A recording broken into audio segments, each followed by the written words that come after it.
palabras de inspiración del pastor Bayless. Si te falta sabiduría cuando estás en una prueba, cuando estás en problemas, cuando eres tentado y no sabes qué hacer y parece que buscas en el horizonte y tu barco no se ve en ningún lado, pídele a Dios su sabiduría. Hola, soy Bayless Conley.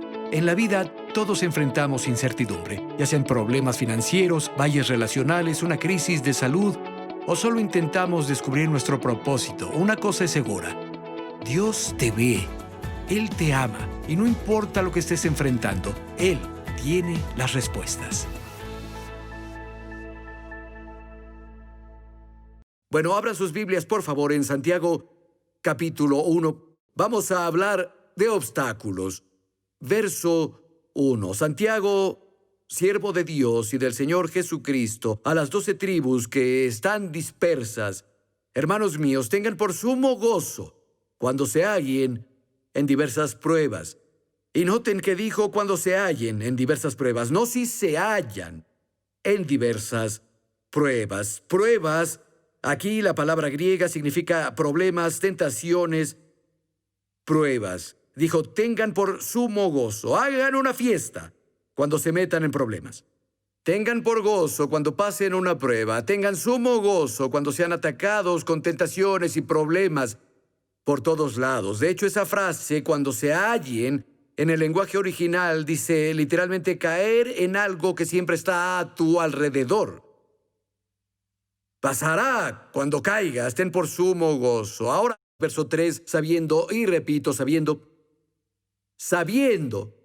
que la prueba de su fe produce paciencia, mas tenga la paciencia su obra completa, para que sean perfectos y cabales, sin que les falte cosa alguna. Ahora, si no conoces el verso 3, si no haces el verso 4, tener sumo gozo no tiene sentido.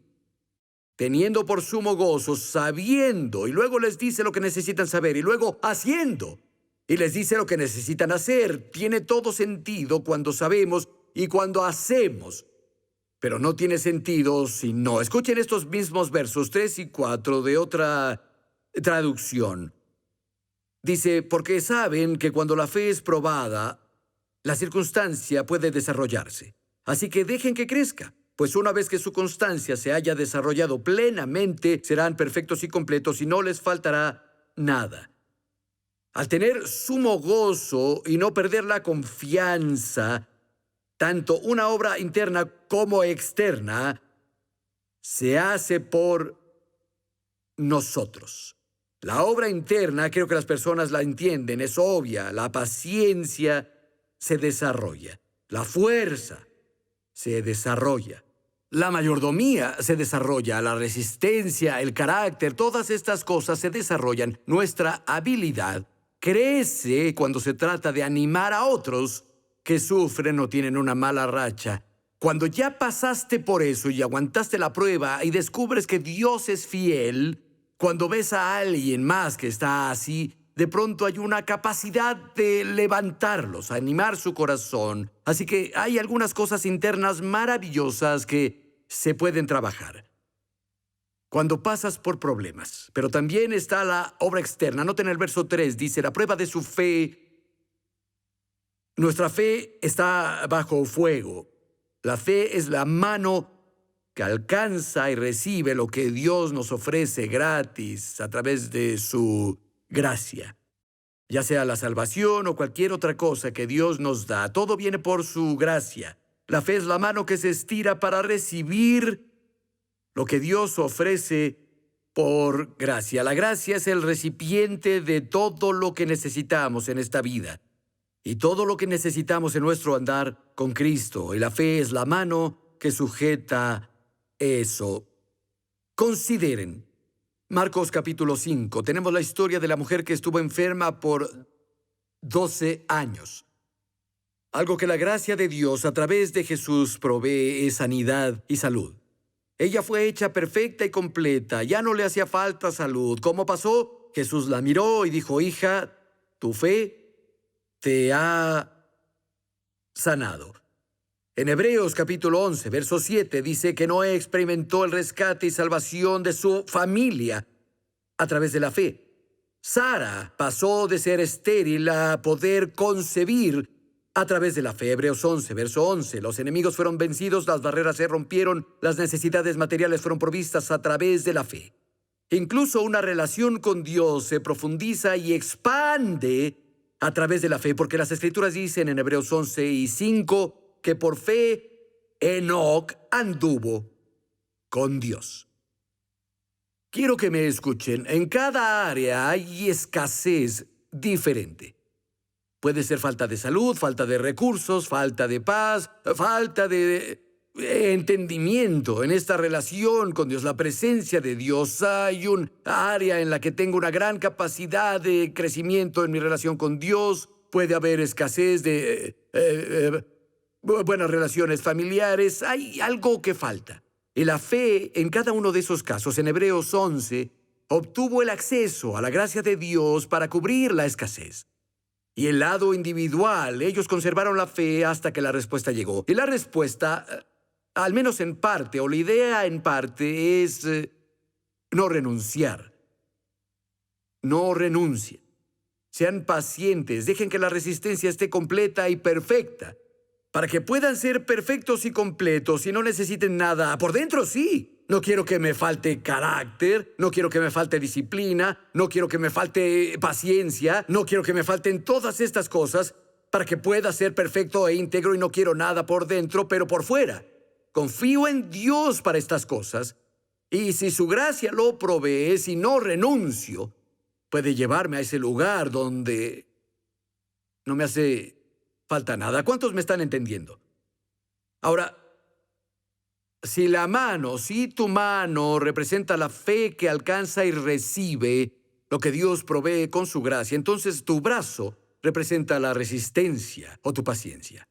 Verán, la resistencia o paciencia mantiene la fe aplicada hasta que la respuesta llega. Pero si quitamos el brazo, ¿qué baja con él? Mi fe. Confío en Dios, pero me impaciento. Creo que muchas veces no vemos respuestas a nuestras oraciones. No vemos que se cubra la escasez por la falta de resistencia y porque renunciamos muy rápido. ¿Por qué hay un retraso para obtener respuestas a nuestras oraciones muchas veces? Una razón, hay muchas, pero una razón es porque tenemos un enemigo. Las Escrituras dicen en 1 de Tesalonicenses 2:18, por lo cual quisimos ir a ustedes, yo, Pablo, una y otra vez, pero Satanás nos estorbó. Piensen en Daniel.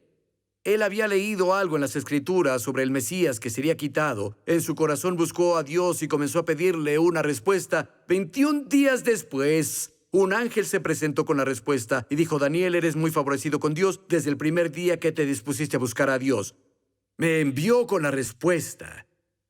¿Un ángel se tarda 21 días en volar del cielo a la tierra? Desde el momento en que hiciste tu petición, Daniel, fui enviado del cielo con la respuesta. ¿Qué ha estado haciendo por 21 días, señor ángel? El ángel dijo: bueno, de hecho, esto está un poco parafraseado, pueden leerlo.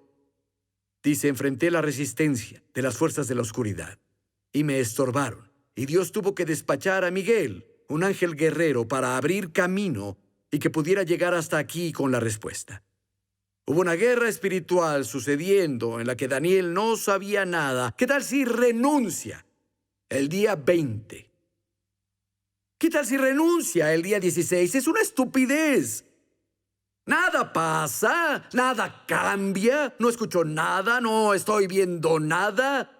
No, él aguantó. Siguió confiando, creyendo que Dios había oído su petición. Y 21 días después, la respuesta llegó, y las Escrituras dicen la razón es porque hubo interferencia del enemigo de nuestra alma, el diablo. Y saben, a veces las respuestas de Dios son instantáneas y nos encanta eso.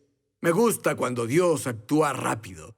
Me gusta cuando Dios baila a mi ritmo. Me gusta cuando yo no tengo que esperar y esas respuestas a mis oraciones vienen de inmediato. A veces Dios lo hace de inmediato. Una vez Jesús se subió a una barca con los discípulos, había tormenta. La Biblia dice de inmediato estaban en la orilla donde iban. Algo instantáneo pasó. Me agrada eso.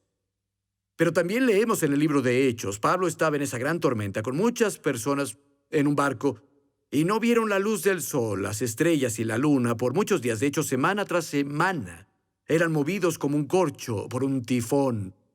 Toda esperanza de que los salvaran se había perdido. Y un ángel intervino. Hubo una liberación que ocurrió, pero hubo un proceso y terminaron perdiendo el barco y flotando a la orilla en los pedazos del barco. En ambos hubo un elemento sobrenatural y en ambas instancias hubo una intervención divina. Pero si soy honesto, diría, Dios, quiero ser como la historia de la barca que de inmediato llegó a la orilla. No quiero estar en el proceso, en la tormenta que pasó.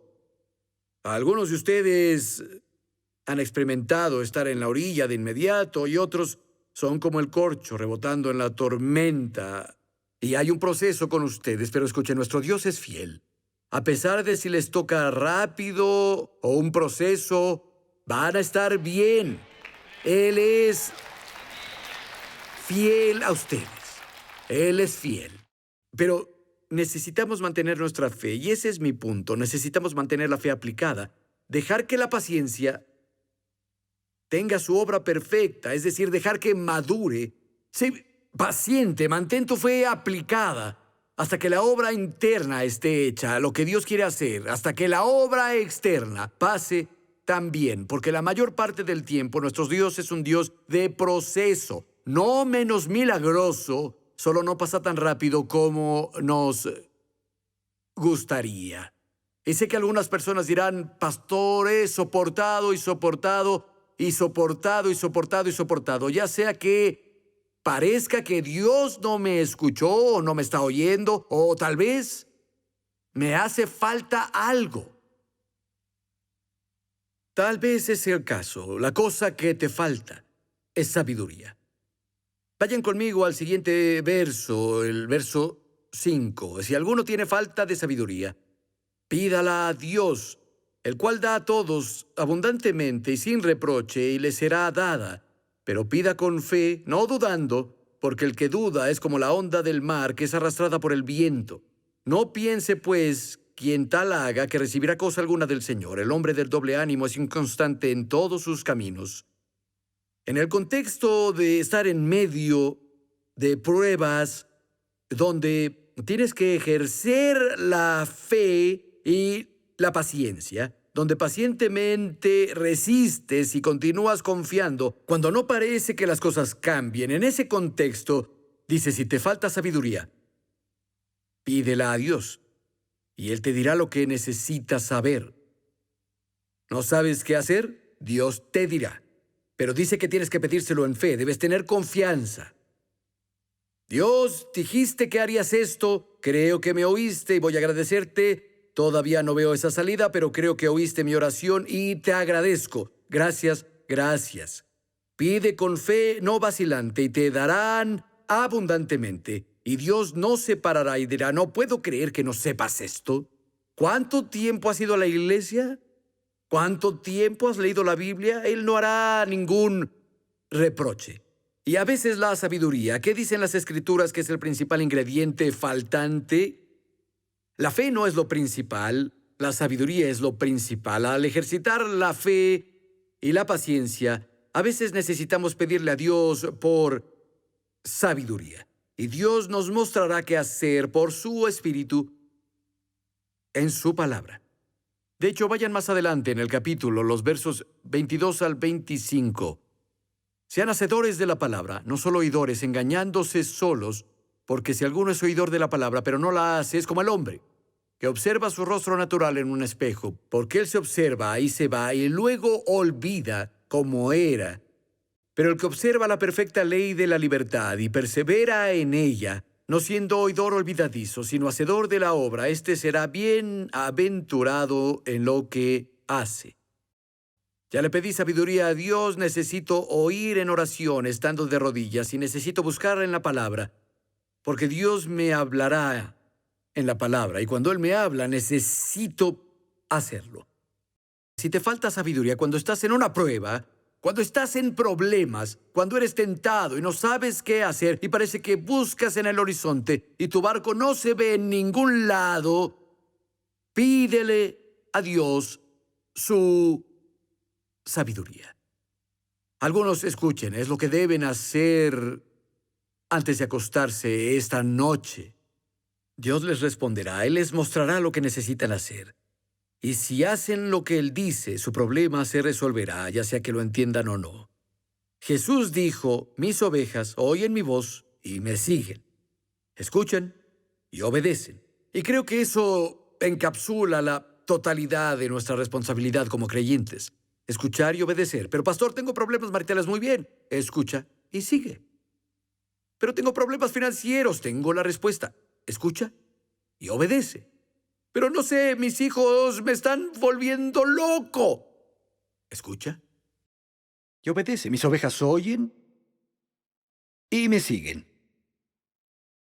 Santiago dijo, si piden, Dios les dará. Él les dará la sabiduría que necesitan. Y si lo hacen, serán bendecidos al hacerlo. Bueno, vamos de nuestro primer punto al segundo punto, que es perspectivas. Obstáculos y ahora perspectivas. Verso 9.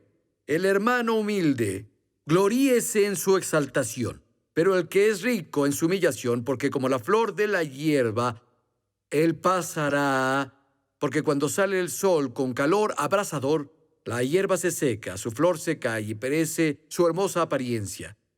Así también se marchitará el rico en todas sus empresas. La cruz de Cristo es el gran nivelador de los hombres. Los pobres tienen tanto acceso a Dios como los ricos, y los ricos no tienen más favor con Dios que los pobres. Muchos comentaristas sienten que Santiago aquí solo habla de los ricos y arrogantes, los que confían en sus riquezas y planean sus vidas sin mirar a Dios para pedirle su guía. Y Él los menciona de nuevo, no pierdan este lugar. Vean el 4º capítulo. Habla del tema de nuevo, si quieren, capítulo 4. Y vamos a ver del verso 13 al 16. Dice, vamos ahora a los que dicen, hoy y mañana iremos a tal ciudad y estaremos allá un año, comerciaremos y ganaremos, cuando no saben lo que será mañana. Porque ¿qué es su vida? Es neblina que se aparece por un tiempo y luego se desvanece. En lugar de lo cual deberían decir, si el Señor quiere, viviremos y haremos esto o aquello. Pero ahora se jactan en sus soberbias. Toda jactancia es mala. Les escribe a esas personas que dicen, vamos a hacer esto, haremos aquello, tenemos todo planeado. Y él dice, de acuerdo, genial. Pero deben conocer la voluntad de Dios en eso antes de lanzarse y que las hagan. Porque es arrogante.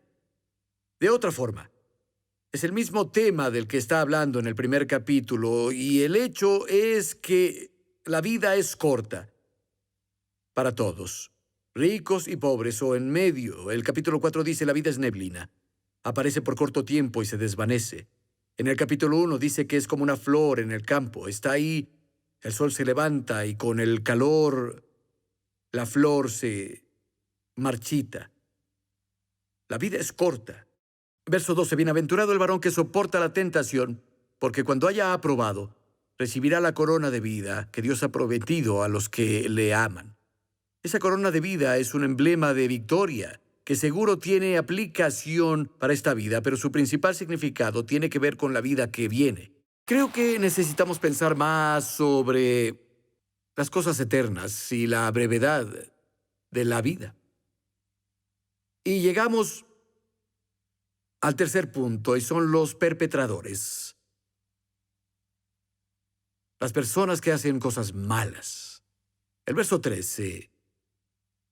Nadie diga cuando es tentado. Por cierto, la palabra tentado Es la misma que vimos en el verso 2 donde dice, hermanos míos, tengan por sumo gozo cuando se hallen en diversas pruebas, la misma palabra griega.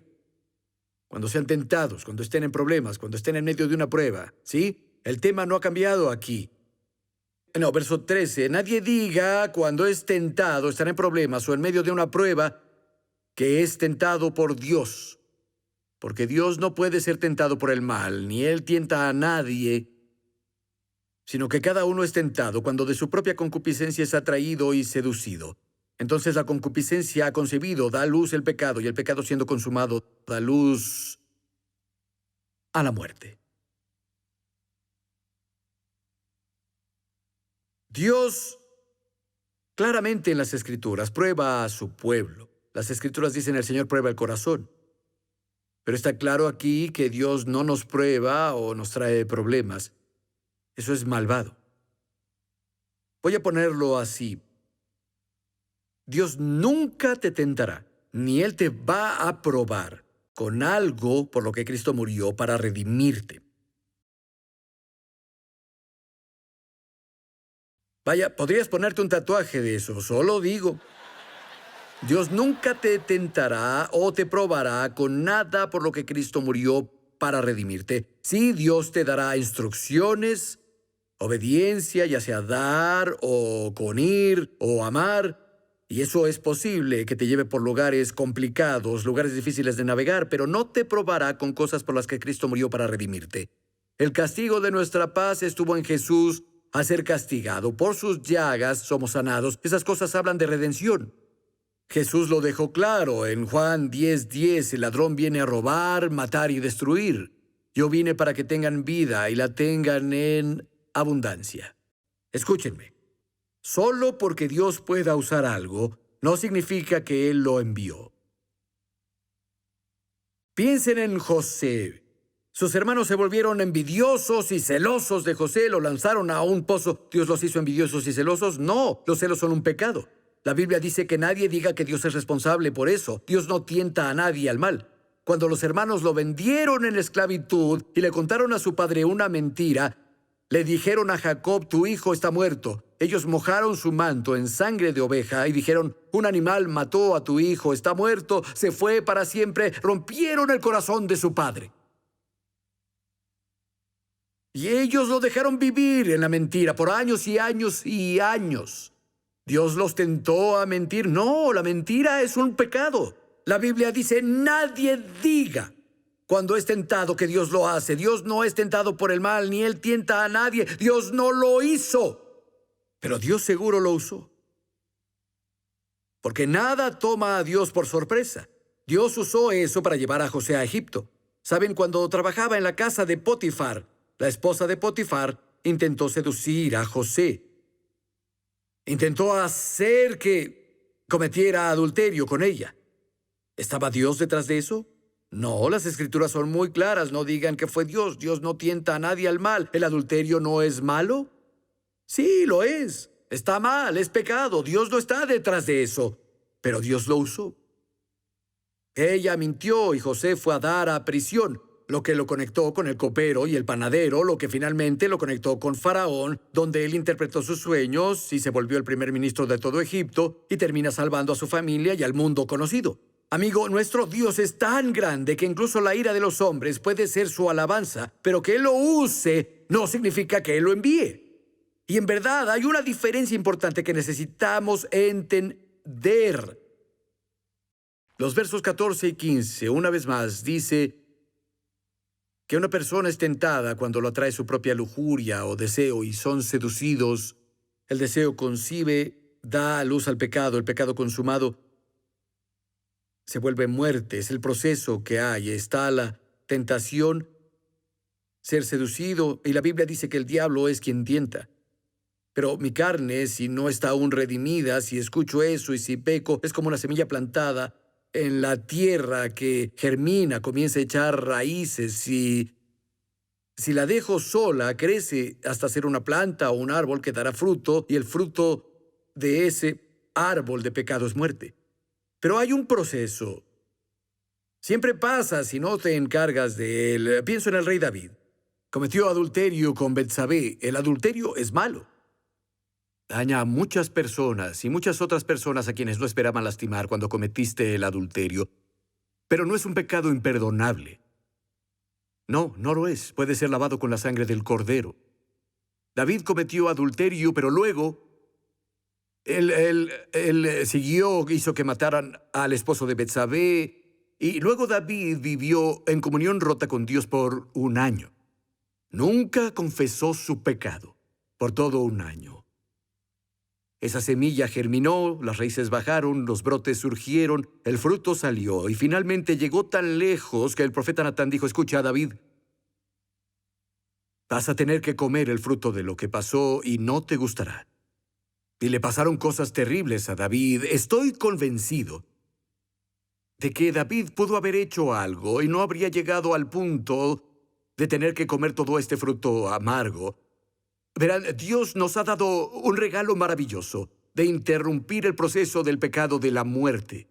Él nos ha dado una pala para quitar la semilla. La pala se llama arrepentimiento. Un maravilloso regalo de Dios. Y si David se hubiera puesto de rodillas y arrepentido ante Dios en lugar de tener que exponer todo este tiempo y vivir en comunión rota, sin tener compañerismo con Dios por un año, si se hubiera arrepentido, vaya, pon esa pala en el suelo, deshazte de esa horrible semilla antes de que crezca. Pienso en el futuro que amasó algunas de las cosas malas que Natán dijo que iba a pasar. Específicamente por eso no hubieran pasado.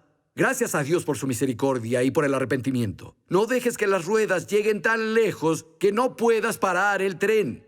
Dios te ha dado este regalo increíble de confesar nuestros pecados, arrepentirnos y ser limpiados.